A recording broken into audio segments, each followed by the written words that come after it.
Aujourd'hui, nous allons faire une tarte bourdaloue. Donc la tarte bourdaloue, c'est une tarte à base de crème d'amande sur une pâte sablée, une pâte sucrée, pâte sablée, et avec des poires. Donc là, je vais vous montrer du coup comment on fait l'appareil, la garniture avec les poires pour réaliser cette tarte. Pour ce qui est de la pâte sablée sucrée, je l'ai déjà réalisée dans une autre vidéo que je vous invite à regarder pour pouvoir réaliser cette dernière si vous le souhaitez. Allez, on y va. Donc on peut faire cette réalisation avec un robot. Là, on va la faire à la main pour faire un peu de sport. Donc première chose à faire, on va prendre le sucre et le beurre. On va les mélanger ensemble, on va crémer tout ça. Donc, à l'aide d'une spatule, d'une cuillère en bois si vous n'avez pas de spatule, ou d'une maryse, on va donc mélanger le beurre et le sucre, en fait en écrasant, pour aplatir le tout.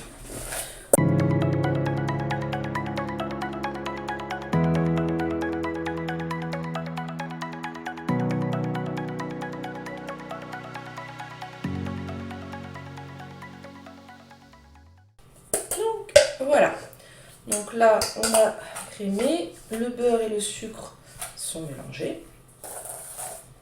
On va ajouter la poudre d'amande.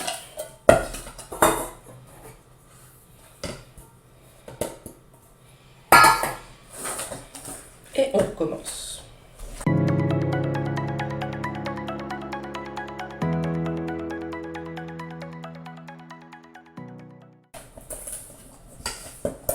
Ensuite, hop, on va ajouter l'œuf.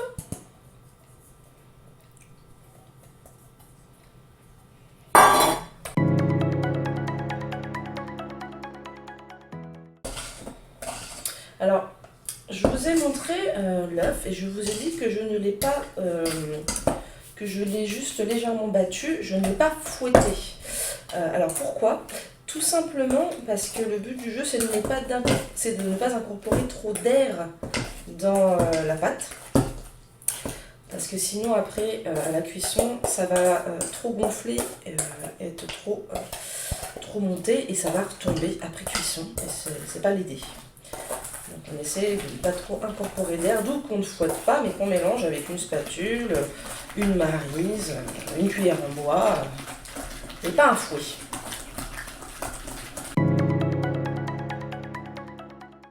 On va rajouter donc la fécule, en l'occurrence ici la maïzena, puis on commence à mélanger doucement parce que c'est très volatile.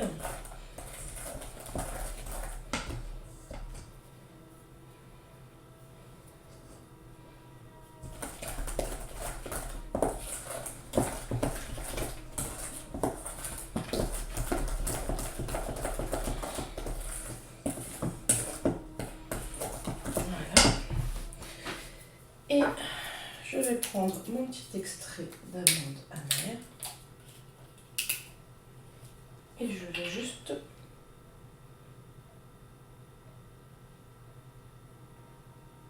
voilà, j'ai mis l'équivalent de gouttes. C'est vraiment pour grosser goût. D'ailleurs, ce flacon n'est pas forcément très pratique. Pour la bonne et simple raison qu'il n'y a pas de petit doseur au bout. Pouvoir mettre goutte à goutte, c'est comme les petites bouteilles d'huiles essentielles par exemple, ce qui est super pratique pour doser. On ne peut pas trop, donc on a vite fait d'en mettre beaucoup plus que prévu et d'avoir quelque chose de très très fort en goût, en arôme, pas forcément très gustatif. Donc voilà, pour ce qui est de la crème d'amande, on est bon.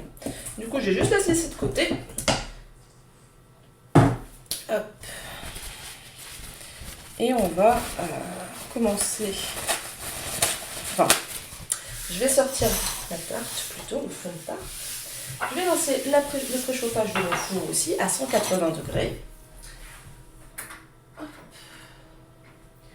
Et donc je prends ma tarte.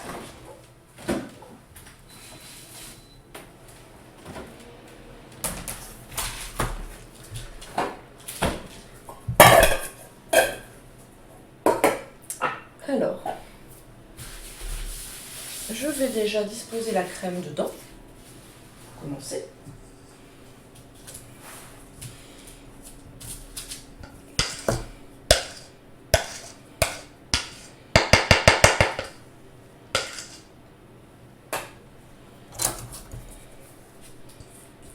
Alors j'aurais pu faire ça, par exemple pour faire ça bien, vous présenter dans la vidéo, prendre une poche à douille, puis douiller dedans pour faire une belle spirale. Mais entre nous, vu le prix des poches à douille, je vais l'économiser pour autre chose. Hein.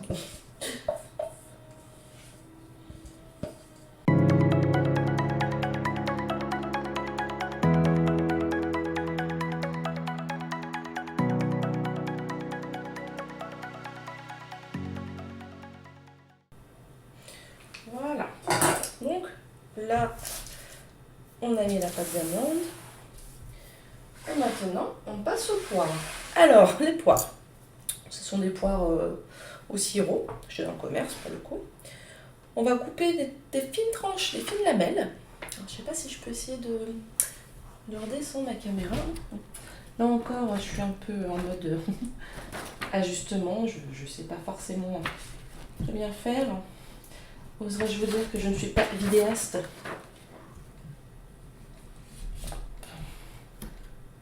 Voilà. Bon, je n'ai pas l'impression qu'on voit beaucoup mieux, mais bon.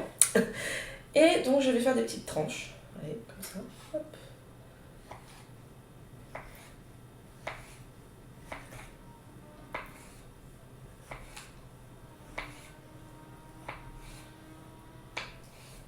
Voilà.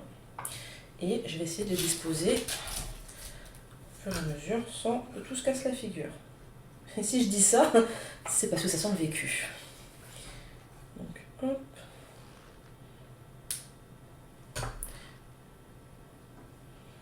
Voilà. Voilà.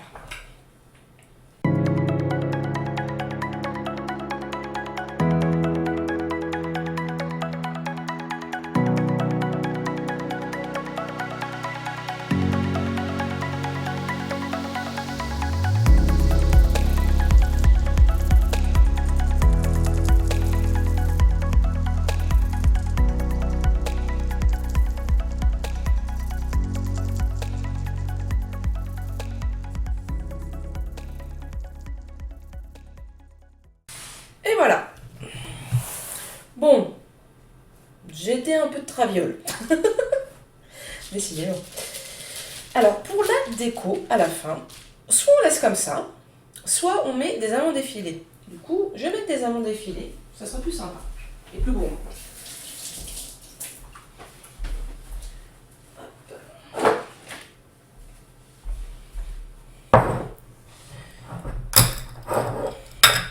Du coup, on en met uniquement sur l'appareil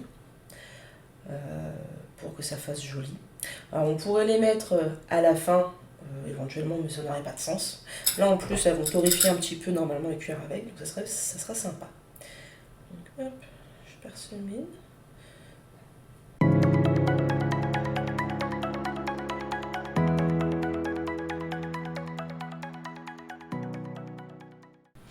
Et voilà. Donc notre tarte est prête à être enfournée. Donc au four à chaleur tournante, pour mon cas four électrique, à 180 pendant 25 à 30 minutes, on va laisser dorer. Et quand ça sera fini, on va sortir du four, on va laisser refroidir sur la grille. Et ce sera tout. À suivre. Donc voilà, la tarte bourdaloue est cuite. On a un résultat pas trop mal, disons que c'est assez satisfaisant pour avoir fait d'autres essais de pâte sablée. Il m'est déjà arrivé d'avoir une pâte qui coule sous le moule. Dans ce cas-là, souvent c'est que j'ai pas fait un fonçage assez droit au niveau des angles. La pâte est passée un peu en dessous du cercle, et donc la cuisson elle a été écrasée, elle s'est étalée. Bon, par contre, au niveau du chiquetage, je sais pas si on voit bien, mais à améliorer, bien entendu. J'essaierai peut-être la prochaine fois de faire une cuisson un petit peu moins longue, peut-être enlever 3-4 minutes, parce que du coup on voit bien que c'est un petit peu trop cuit à mon avis sur les bords de la pâte. Mais bon, en tout cas en termes de résultats, on a celui qui est attendu. Voilà, et bien écoutez, j'espère en tout cas que cette recette vous aura plu, et je vous dis à très bientôt sur ma chaîne. Au revoir.